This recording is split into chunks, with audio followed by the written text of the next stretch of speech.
30 mars 2026, Peuple d'Afrique recevait nos salutations comme d'habitude.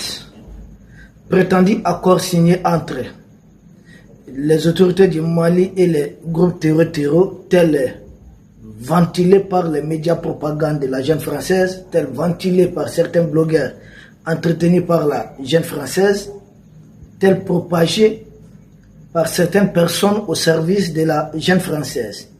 Nous retrouvons sans doute le fameux Serge Daniel, qui l'a dit publiquement visage découvert. Nous avions, au moment de faire enregistrer une émission, pour dire que ce n'était pas vrai. Démontrer A plus B, réfuter ce qu'ils étaient en train d'avancer. Le temps nous donne raison. La DIRPA, Direction de l'information et des relations publiques des armées du Mali, donc relevant directement de notre état-major, à travers son porte-parole, donc son chef, a fait un communiqué, je dirais un point de presse. Et durant ce point de presse, la DIRPA a même ironisé et a essayé de peut-être d'essayer de comprendre ou de donner une explication à pourquoi ces gens étaient en train de désinformer comme ça. La DIRPA dit A plus B, dit clairement qu'il n'a jamais été question d'un accord entre les terroristes et les autorités du Mali. Que c'est la guerre, nous les combattons. Et à l'époque, nous, on avait dit. Je dis peut-être qu'il s'agit d'un Mali virtuel. Serge Daniel ne vit pas au Mali, il n'est pas au Mali. Tous ces autres-là qui sont en train de crier, vous voyez, certains, même si certains Maliens là, ils sont pas, généralement, c'est des gens qui ne résident pas au Mali. Nous, nous sommes au Mali, nous vivons au Mali. Et à présent, nous, nos citernes sont escortés par nos forces de défense et de sécurité. Mais ils ont la honte d'avouer que les terroristes ont échoué.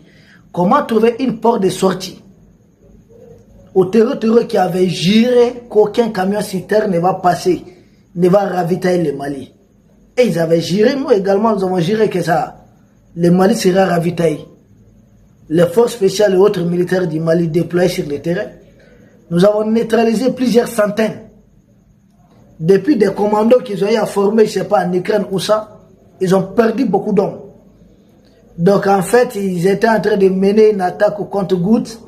La dernière attaque un peu spectaculaire a eu lieu entre la ville de Caille et puis la frontière Mali-Sénégal. Une des rares fois d'ailleurs qu'ils mènent une attaque, voilà, à cet endroit du pays.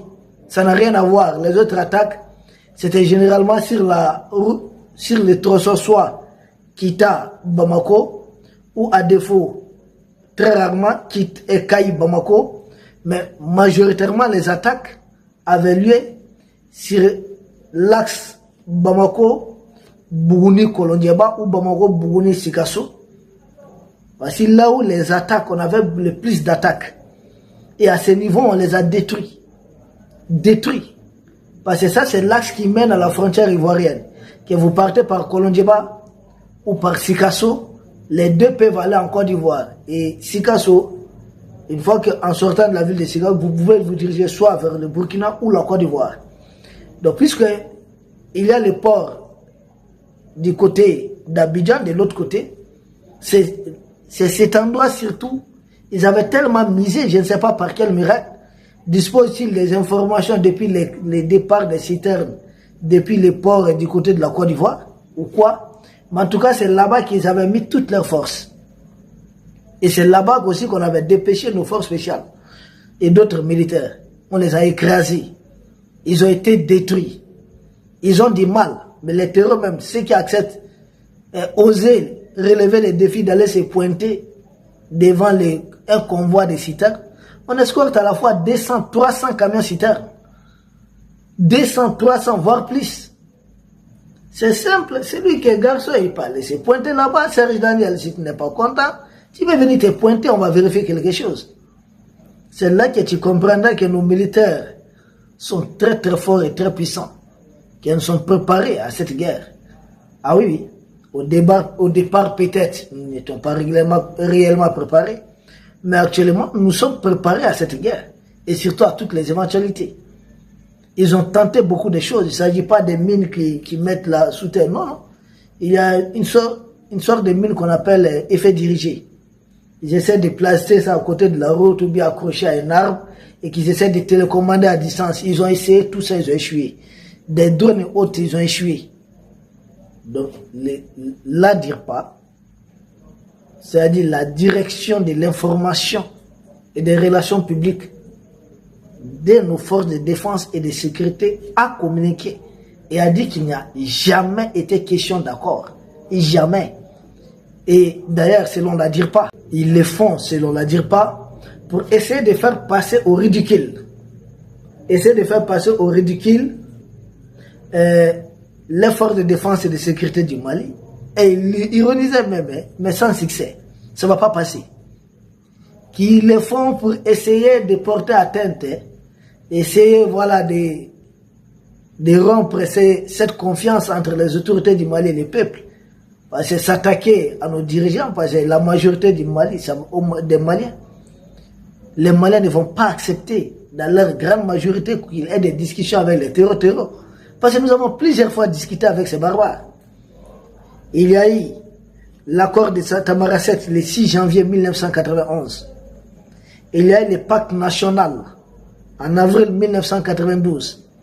Il y a eu Flamme de paix de Tombouctou en 1996.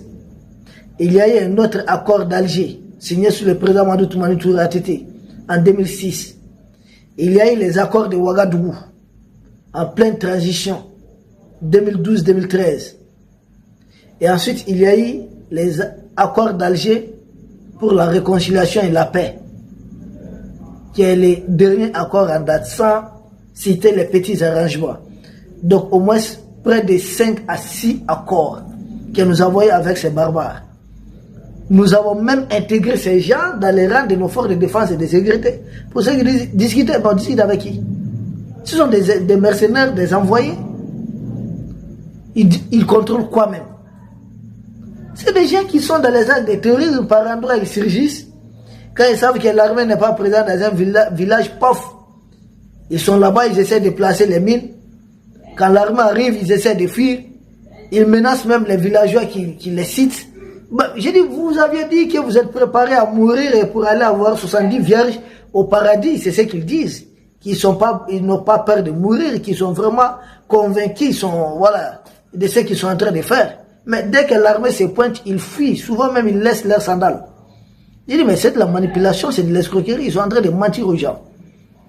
Donc, pour eux, il faut gâter les noms du Mali par tous les moyens. Parce qu'au début, c'était quoi? Ah non, le Mali ne peut pas réussir de tels exploits. C'est des risques, des autres, c'est des, je sais pas, des Turcs, c'est des trucs. Ce sont nos alliés.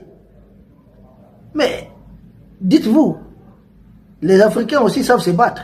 Simple preuve, nous avons été libérés certains lors des 2 guerres mondiales. Même s'ils nous ont récompensés par leur ingratitude. Tel un âne qui donne un coup de sabot à son maître. Oui, c'est ce qu'ils ont fait. Nous connaissons leur ingratitude. Ils nous parlent de combien? 58 morts. Nous avons des milliers de tombes là-bas. Des milliers. Et pour nous insulter, ils se font appeler nos voyants militaires qui étaient là-bas. Ils les traitent de tirailleurs. Des gens qui ne savent même pas tirer. Mais pourquoi vous avez utilisé les tirailleurs? C'est une insulte. C'est de l'ingratitude. Ce sont les mêmes qui manipulent les terreaux. Parce qu'ils ont tout le temps divisé pour essayer de dominer.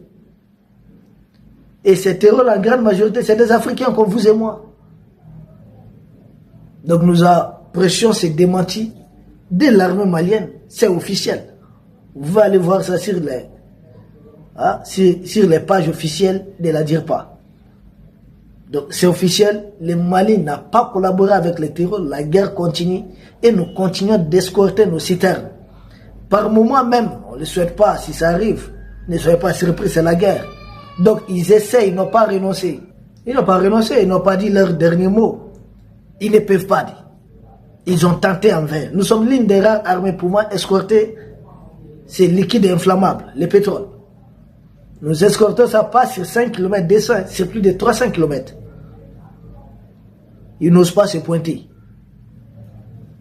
Et pour masquer cette réussite de l'armée malienne et maquiller la défaite des groupes terror, les médias français